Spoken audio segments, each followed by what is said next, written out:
Okay, what's my inside function? Right here, it's the first thing I do to x. And then my outside function is to take the cube root.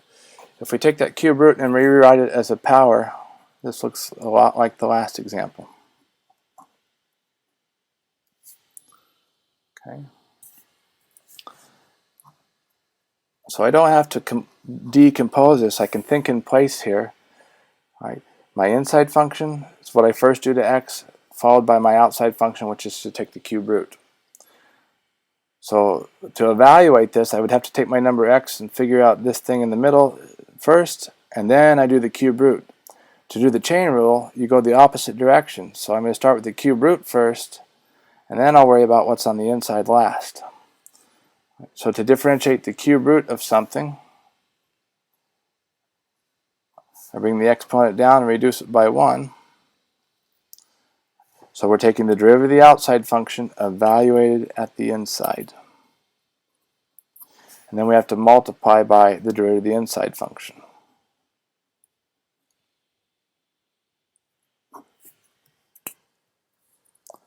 These get easier with practice. Maybe stop the video here and go look at a couple of the book problems, some of the low numbered ones, and you'll see some examples just like this that you can work.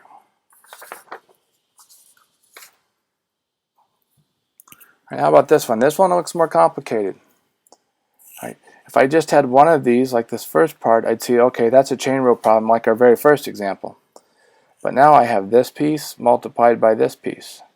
I really have two things going on here. If I want to take the derivative, I have a product of two functions, so I'm going to need to use the product rule.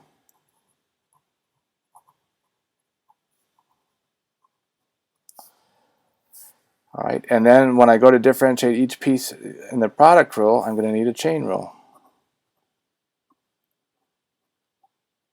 We will also see that there's some special simplification we can do here after we've taken the derivative, and this kind of simplification is a pattern that we'll repeat many times. So our product rule says I'm going to leave the first one of these alone, multiply by the derivative of the second, and then vice versa.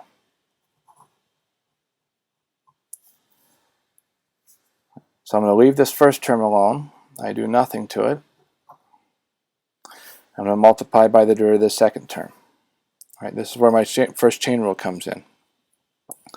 So the derivative of something to the 6th power is 6 times that something to the 5th power. What is that something? X squared plus 2 times the derivative of the inside, 2x. So here's a chain rule. Plus, this plus here comes from the product rule. Now I have to differentiate the first term, so using a chain rule again. To differentiate a cube, I bring the exponent to the front, reduce the exponent by 1, leave the inside alone, multiply by the derivative of the inside.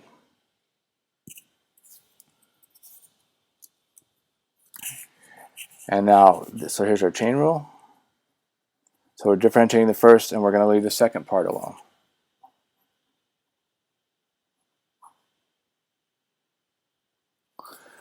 Now notice here we have a lot of common terms. Right. On both sides of this plus sign here in the middle from the product rule, okay, I have some x squared plus 1s. Okay. Here I have 3 of them, and here I have 2 of them. So I can factor some of those out. Similarly, I have some x squared plus 2. There's 5 of them here, and there's 6 of them here. So between these two, I can factor out 5 of those.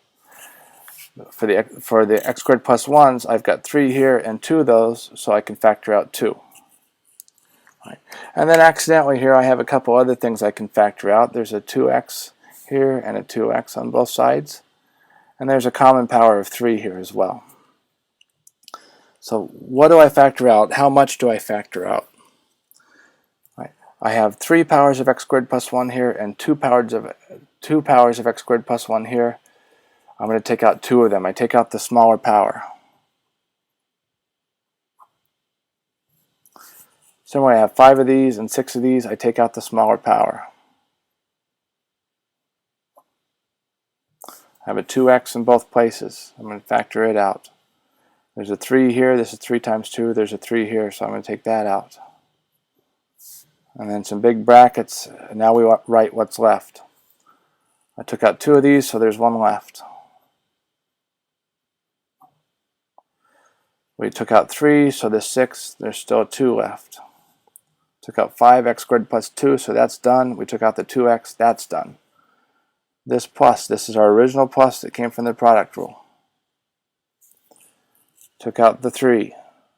Took out 2x squared plus 1, so this is out. We took out the 2x.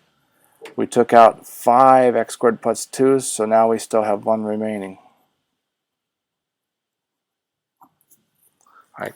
Anytime I do a product rule combined with the chain rule, or a quotient rule combined with the chain rule, I will be able to factor out some common terms. Okay. Whatever I did the chain rule on, that's going to give me a common term I can factor out. There's a little more cleanup to do here. Let's see, we can 6x, x squared plus 1, x squared plus 2, 2x squared plus x squared is 3x squared, plus 2 is 4. Not much more we can do there. All right, let's see a similar problem but involving the quotient rule.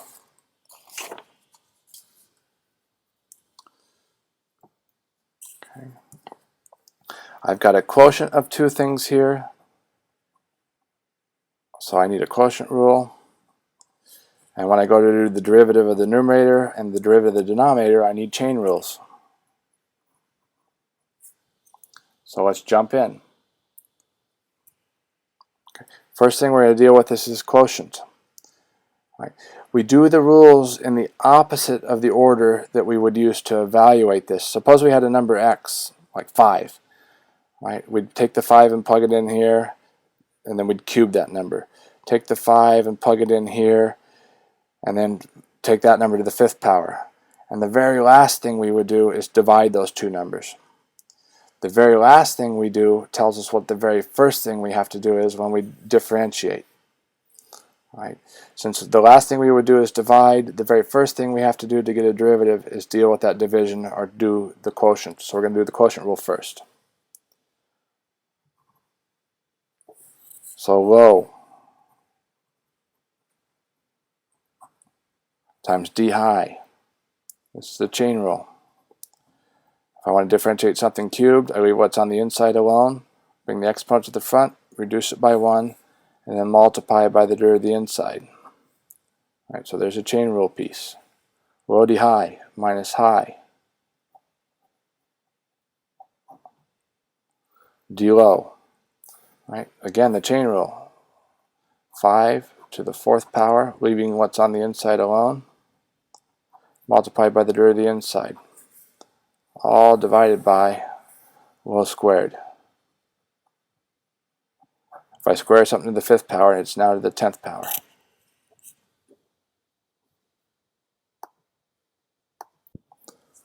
All right, just like when we did the product rule combined with the chain rule, when we do the quotient rule combined with the chain rule, there are going to be some things to factor out. Whatever we use the chain rule on, in this case both the numerator and the denominator, we're going to be able to factor out some of those terms. So here I should be able to factor out some 2x plus 1s and some 3x plus 4s. And again, I'm going to look at the numerator here, and I'm going to factor out, let's see, 3x plus 4. I've got 5 of them here and 4 of them there. I'm going to take out 4. I'm going to take out the lower exponent of the 2. And that generally works. I can factor out the lower exponent of the 2. 2x plus 1, 2x plus 1. Got 2 of those I can take out. I have a 3 in both places, so let's take that out. Now we use the brackets and we write down everything that's left on either side of this minus sign, which comes from the quotient rule. Took out 4 of these, so there's 1 remaining. We took out the 3, it's here. I don't need that. I took out 2 of these, so I don't need any more. I did not take out this 2, so it remains. Likewise, I took out 2x plus 1, so 1 remains. We didn't take out the 5, so it stays. We took out all these 3x plus 4's because we have 4 of them out front. So that we're done with that term, and we took out the 3. And this is, of course, over 3x plus 4 to the 10th. Right. One more cleanup step, and we're pretty much there. We're going to clean up what's in the brackets here. While I'm doing that, you may notice here I've got some 3x plus 4's upstairs and some downstairs. I can cancel off all those. If I have 4 of them up and 10 down, I can cancel off 4 and just be left with 6 in the denominator.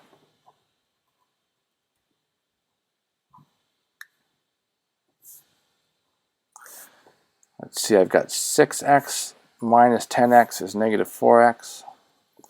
8 minus 5 is plus 3.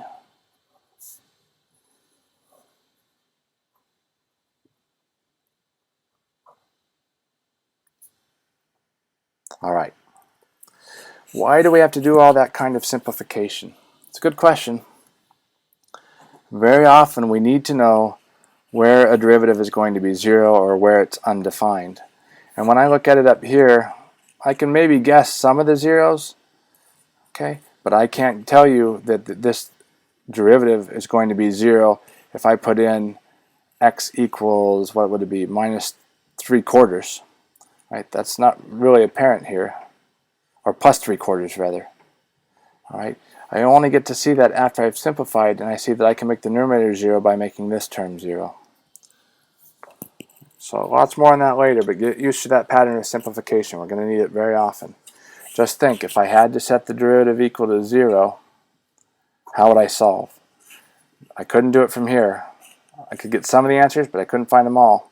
But I can easily find the answers here once I have it in this kind of factored form. All right, same kind of plan here, but I want to see one here where we've got a fractional exponent on one of the terms. The simplification part works a little differently. Let's write this in calc-friendly form using powers. And jump right in. We're going to have a quotient rule, and then we're going to have a chain rule on one piece here. Ugh, you didn't see any of that. All right. Here's a similar looking problem. Right. It looks a little different because of the radical, and I want to do one of these where we have a fractional exponent involved, so we can see how that changes things. It only changes a little. Right. So we're going to take this square root here and write it in the more calc-friendly form as 2s plus 1 to the 1/2, and jump right in. We've got a quotient, so we're going to need a quotient rule. And at least on the denominator here, I'm going to need a chain rule.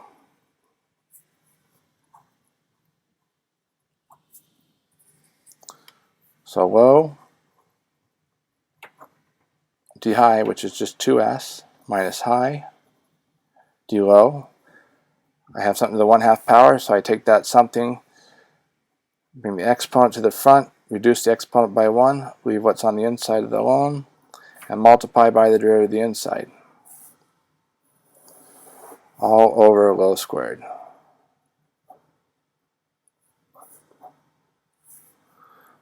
And now comes the cleanup.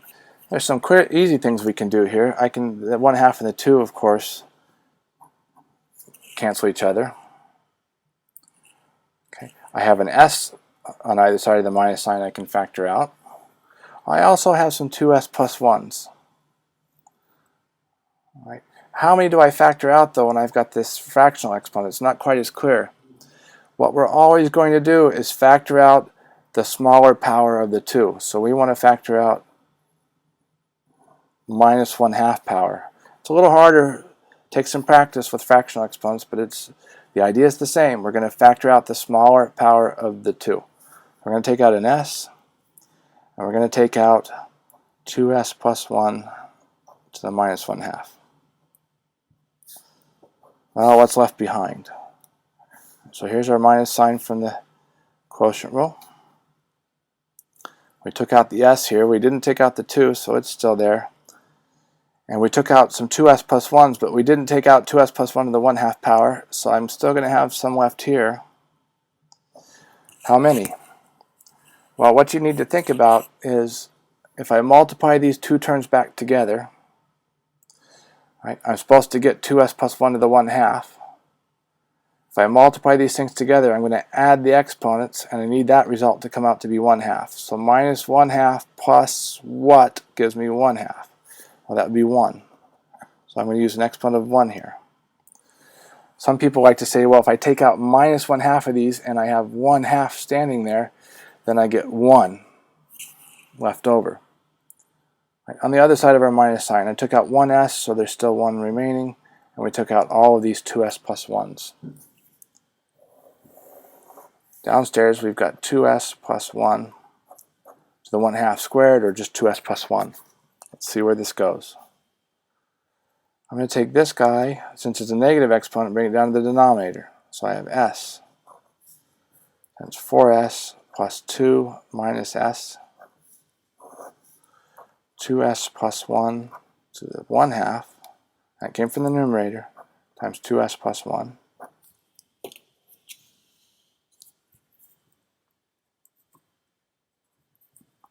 Three s plus 2. Combining these two, I add the exponents, I get 2s plus 1 to the 3/2 power. Now that we have it in this fully simplified form, it's easy to see, or easier at least, to see where the derivative is equal to 0. That's going to occur if s is 0, or if this term is 0, at minus 2/3, and where the derivative is undefined, of course, at s equals minus 1/2. Practice that simplification. You're going to need it. Factor out the smaller of the two powers.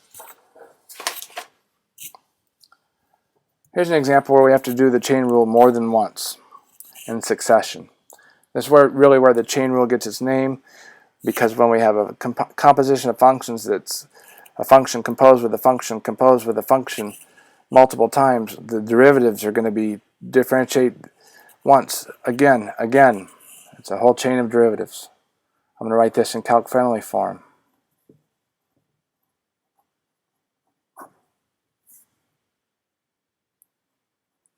And let's jump right in. Right. The derivative of something to a power is that something. Leave it alone. Leave the inside alone.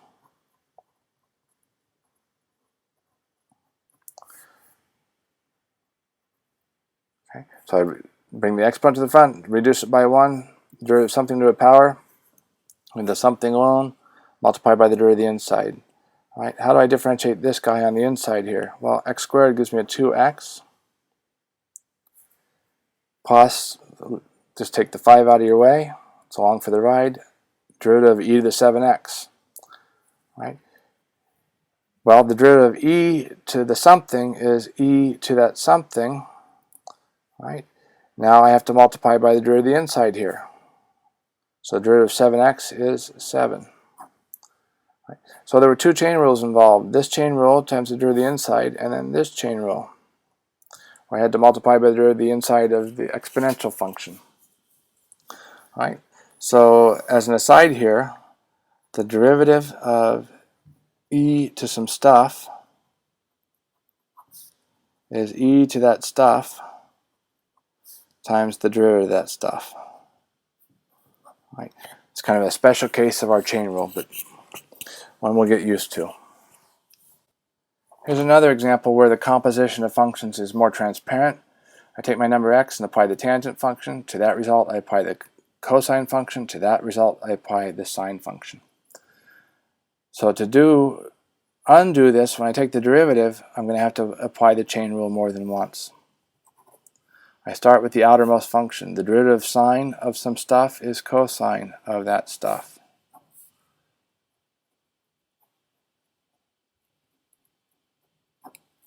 Now I have to multiply by the derivative of the inside. The derivative of cosine of some stuff is minus sine of that stuff. Right. Then I have to multiply by the derivative of the inside. The derivative tangent of something is secant squared of x. Right. I only get to stop multiplying by the derivative of the inside when I get down to just my variable all by itself. So when I take the derivative of tangent of x, I get secant squared of x. I feel like it's times the derivative of x, but that's just 1, so nothing to do there. Right. So we have two chain rules, one here and one here.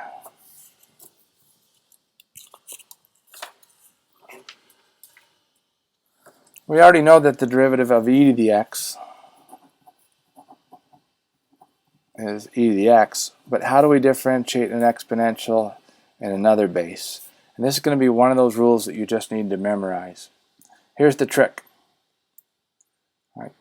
Derivative of 2 to the x, or y equals 2 to the x. I can take 2 to the x and I can rewrite this 2 here as e to the natural log of 2 and raise that to the x power. E and natural log just of course cancel each other out. That seemed like a stupid thing to do. Right? But e to a power raised to another power, I can multiply the exponents. So this is the same thing as saying e to the x times the natural log of 2. Right? And now I see I can do a chain rule. To take the derivative of e to some stuff, I take e to that stuff, and I multiply by the derivative of the inside. The derivative of a number times x is just that number. The number in this case is natural log 2. Right. So what did we do? Right. We rewrote the 2 to the x using base e. Base e we know how to differentiate. And when we did that, we had a natural log 2 that somehow pops out there. This part, right, this is just 2 to the x rewritten. So y prime is equal to 2 to the x times the natural log of 2. Derivative of a to the x is always going to be the natural log of the base times a to the x. In the case of the base e, we know that the natural log of e is 1, so we never see that term. Right. Let's use this here. Right. I have 2 raised to the sine x power. So the derivative of an exponential function is an exponential function. So the derivative of 2 to the stuff is the natural log of 2 times 2 to the stuff times the derivative of the inside. This is a little confusing. Right? Derivative of 2 to the stuff is 2 to the stuff, and then you have this little natural log 2 that pops out. If we have the derivative of 5 to the x squared would be 5 to the x squared. The derivative of an exponential is always an exponential. I have a little adjustment here because the base is not e, so I'm going to have to multiply that by the natural log of 5 times the derivative of the inside, 2x. It takes practice. Be sure to try that problem in your homework. All right, that's all for now.